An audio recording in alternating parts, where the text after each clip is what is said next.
Hello and welcome to another edition of your greatlife.com. Today you'll see that I'm not in the usual studio. I'm out and about. I'm actually with the family taking a small weekend vacation, but I didn't want to miss out the opportunity to be in nature to talk about something that's extremely important. The topic for today's vlog is 5 minutes to explode your health. And I'm not talking about that you will actually achieve what I'm asking you to do in 5 minutes, but I am telling you that it takes literally 5 minutes to know exactly where you are in life in order to devise a plan to get to where you want to go.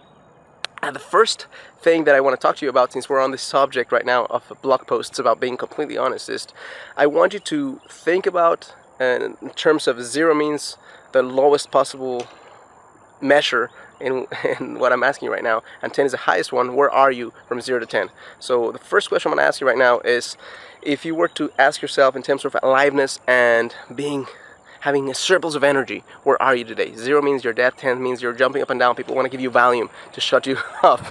So 0 dead, 10 is extremely excited. Where are you right now?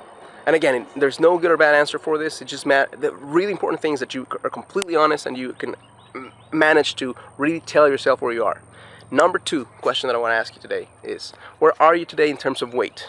And I know this is a biggie for most people. This is a subject that is kind of hard. It's like money with a lot of people, because weight and money are measurable things. You can kind of fake that you're happy and people won't really know because it's subjective, but weight, you can see it. It's physically visible in someone. So I want you to ask yourself, where are you right now in terms of weight? Not compared to a supermodel, but compared to where you really want to be if you want to live 80, 90, 100 years old. So if you're somebody who wants to live 60, 65 years old, disregard this one. But if you are somebody who's honestly thinking you can be 80, 90, 100 years old and have the energy that you want at that age and not manage your weight, you're deluding yourself. So I want you to think right now of where you are from 0 to 10 in your weight and BMI, percentage of fat, however you want to measure it. Third question I want to ask you is, how flexible are you?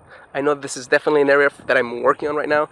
I need to be more flexible. So if you ever notice a baby can actually put their little legs behind their head, and they're so flexible. But as you grow older, if you don't do something conscious to express your flexibility, you start losing it. And the more you lose it, the more stiff you become. The more stiff you become, the more dead you become. So that's another measure, number 3, flexibility. The fourth one is, how much strength and how much endurance do you enjoy in life? And strength and endurance are things, again, that can be measured by doing a few simple tests. But without even doing the tests, you can honestly tell yourself, if you know that you're building muscle and that you're walking out and about, then you have a surplus of energy to do these things, or if you don't. For example, if I were to ask you right now, can you run for 30 minutes without stopping? You say yes. Can you do it for an hour? Can you do it for 2 hours? Could you do it for 4 hours? I'm not saying that you have to be able to do it for 4 hours. I am saying that in whatever it is that you want to experience in life, it may be worthwhile to develop the skills and the endurance to be able to go through life. So just measure that as well, 0 to 10. So right now I just gave you four simple areas to measure. Now this is where I'm going with this. And this is my challenge for you today. I want you to figure out if in any area you hit, and if you're human, and if you're like me, you'll probably say yes to a couple of this. If you hit below 8 in any of these areas, I want you to immediately think about ways to make that better. And not because I'm asking you to be perfect, but because I know that health is such an important area of life, because from health stems everything else you want to do. You want to contribute to people, you don't have health, you can't do it. You want to connect with somebody else, you want to travel the world.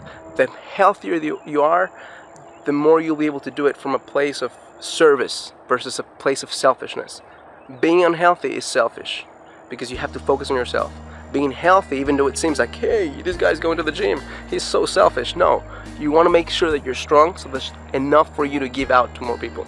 So I want you right now to think about, if you hit at 8, 7, 6, 5, 4, 3, 1, think of something easy you can do on each one of those things, not just on one, on each one of those things this week to start making it better. And then I want you to come back and tell me how that's working out for you and how big of a difference it makes in your life. I know it's not fun to talk about where you are versus where you want to be in sometimes in life, but it's extremely important to be honest with yourself. And as I'm asking you, as always, to be more conscious and live a purpose-driven life, I'm also asking you to be honest with yourself and to explode your health by realizing where you are and making those small tweaks you need in order to get where you want to go. Thank you.